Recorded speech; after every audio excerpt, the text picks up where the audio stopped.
I never really been a Les Paul guy myself. I mean, I always loved music made with them. Jimmy Page, Slash, Joe Perry, all legends. But every cheap Les Paul I tried when I was younger, they were either too thin for me or way too muddy. So I never really connected with one until this guy came along. Hey guys, I'm Chris Buck and a very warm welcome to Friday Fretworks. And this week, the Les Paul Standard, the Burst. Chris's videos, especially about the 59, opened up a whole new world for me. PAF pickups, 50s wiring, the neck profile. It was like I found a secret language I never knew I could speak, and I couldn't afford to buy a real R9, so I decided to build one myself. This is a story of a guitar built out of love.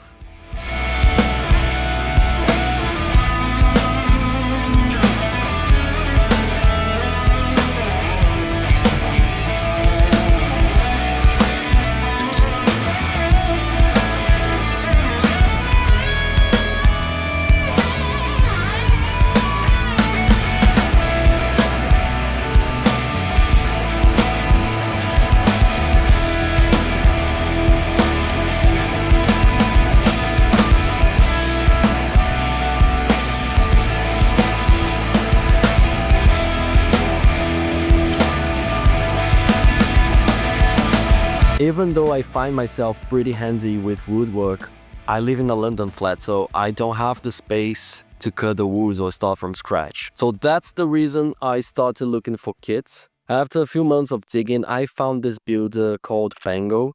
I think they work with Epiphone style measurements, so my guitar is not exactly a 59 reissue, but they do allow some custom tweaks. I'll leave the full description of the order I made in the description down below, but here's a little overview of what I ordered. So I asked them for a one-piece mahogany body with flame maple top, no veneer, a one-piece mahogany neck, C-shape profile, long tenon, rosewood fretboard, 12 inches radius, medium jumbo frets, walnut, cream binding, mother of pearl trapezoid inlays. So they quoted me $415, which was a little bit more than 300 pounds, and they asked for a 75-day build time. I placed the order on my birthday, which was the 19th of June 2024, but the order just arrived on the 14th of November 2024, so it took a little bit longer than the time they promised me.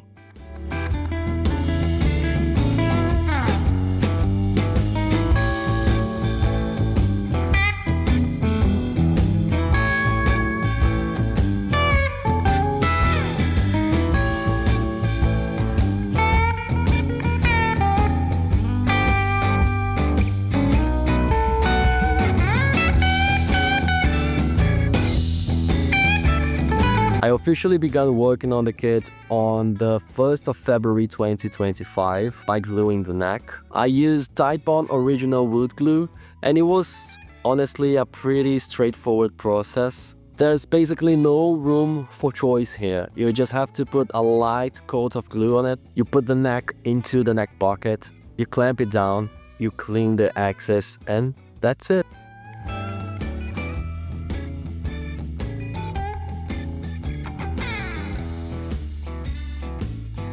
But then I ran into my first issue. The binding had come loose, probably due to temperature changes, I'm not sure.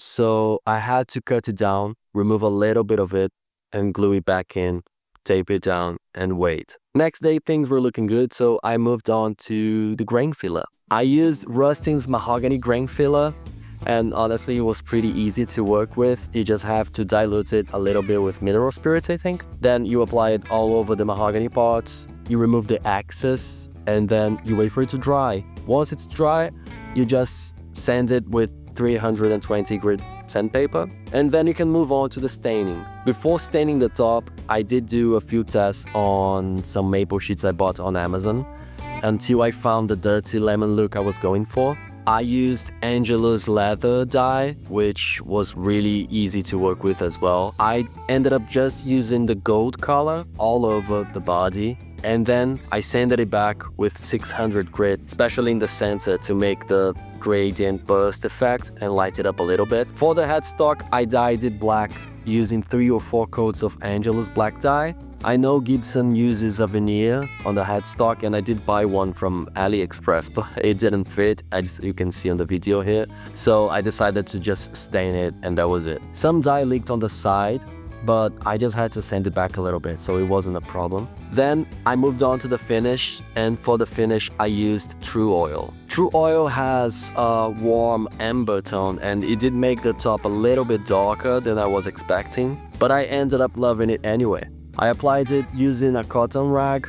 I did 20 coats in total, and each coat takes around like 12 hours to dry. So this was the longest part of the process, I think. I used 4-0 steel wool between coats right before doing the next coat to remove any imperfections from the previous one, and I DIY'd this drying hack out of 2 mic stands and a coat hanger. This was a long process, and it took me, I think, around like 2 weeks. I was already 5 coats in when I realized I forgot to put my serial number on the back of the headstock, and then I faced issue number 2. I tried hammer stamping it, and it wasn't really visible, so I tried to apply a little bit of dark dye in there, and it ended up looking awful. So I decided to sand as much as I could off. I applied wood filler in there to cover it up, and then I had to smooth it out, sand it again, and it was still visible. The repair there, it was clearly visible. I tried to restamp it, and it was looking bad again. So a friend of mine suggested a metal plate and put in that. So I did that, and I got hold of a laser engraving machine, so I managed to engrave my name on the back of the headstock as well. Issue number 3, the binding came off again during that process on the same place. So I had to cut it out again, remove a little bit more, and this time I left like a little gap to make sure like it had room, I don't know. And I glued it back in, waited 12 hours, and I got back into the True Oil process. After all the 20 coats, the guitar was really looking like a guitar. It was smooth, rich, and I was super happy with it. I had to wait a few days for the oil to fully cure, and then I did a little bit of wet sanding using 2000 grit sandpaper, which really make it smooth. I didn't want to go for a glassy look anyway, factory-like. I just wanted it to look a bit old, aged in a way, but I didn't want to fully relic it. So I did polish it using a polishing compound, but not too much. I wanted it to be slightly satin. For the hardware, I went with Faber, I don't know how to pronounce it.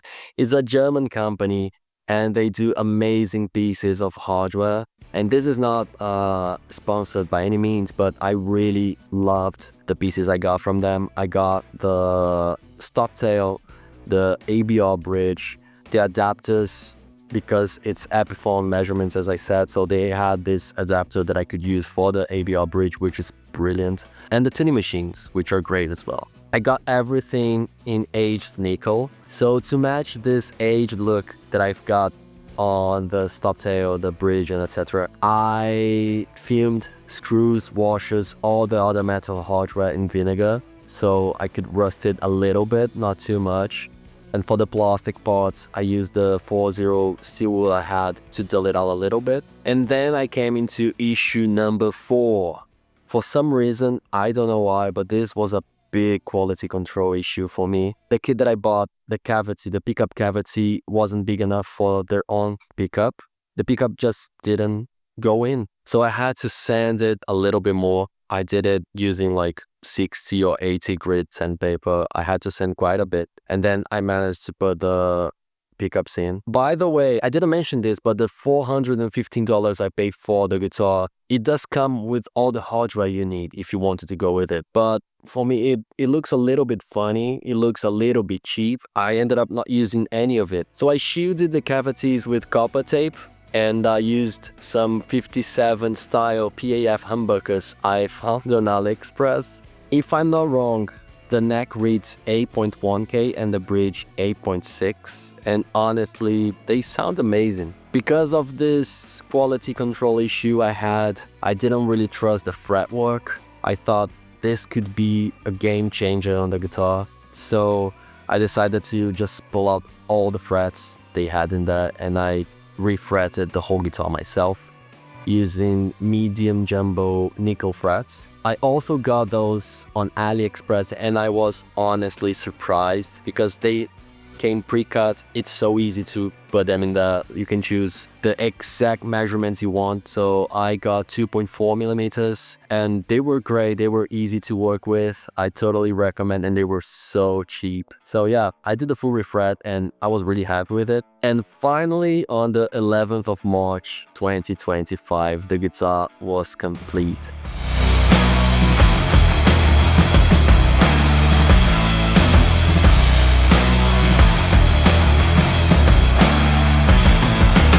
Then I knew I had to make a proper video with it. I made a lot of mistakes along the way. It's far from perfect, but honestly, it's the best guitar I own by far. Maybe it's the IKEA effect, maybe not, but this guitar just feels like mine.